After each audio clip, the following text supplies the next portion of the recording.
Growing up in the wealthy suburbs, I learned the stigma surrounding homeless people, to ignore them and exclude them from society. It wasn't anything anyone directly said to me, but rather the interactions I saw other people have with them.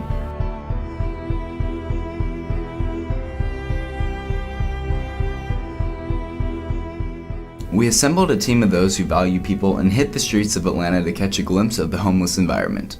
In Atlanta, approximately 3,370 people sleep on the streets every night. Nearly 20% of Atlanta's homeless population is under 18. But the reality is, I don't need to throw big statistics out there to convince you that homelessness is a big deal here. You see it, walking to work, on the train, and under bridges when you're driving. See, to us, we believe that every face has a name, that every name has a story, and that every story has a future. This is Zay.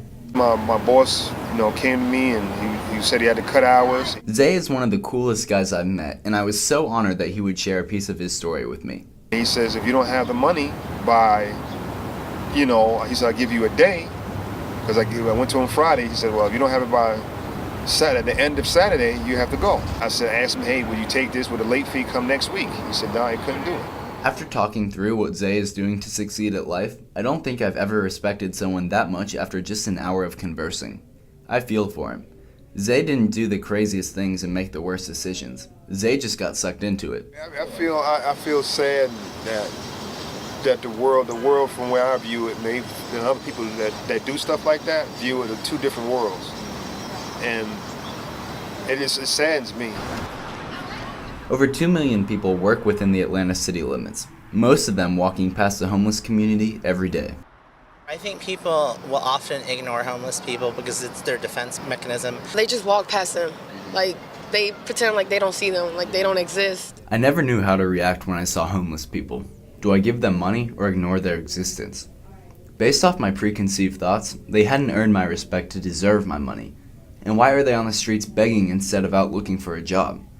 But as established author Nathaniel Peavy told us, people experiencing homelessness are so likely to get stuck in it because of a lack of resources available to them. It is very poignant, to the mind, to be in a situation where you even had kids look at you and one may say something, or the adults may shun you and say, go get a job, and what have you, and this is where you want to be, but the situation that you're in, the system that is set up to help the situation, it is not moving fast enough.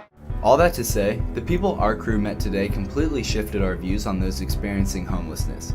Seeing how easy it is for anyone to fall into it allowed us to have a greater respect and understanding and offer a small piece of what we take for granted to support someone else.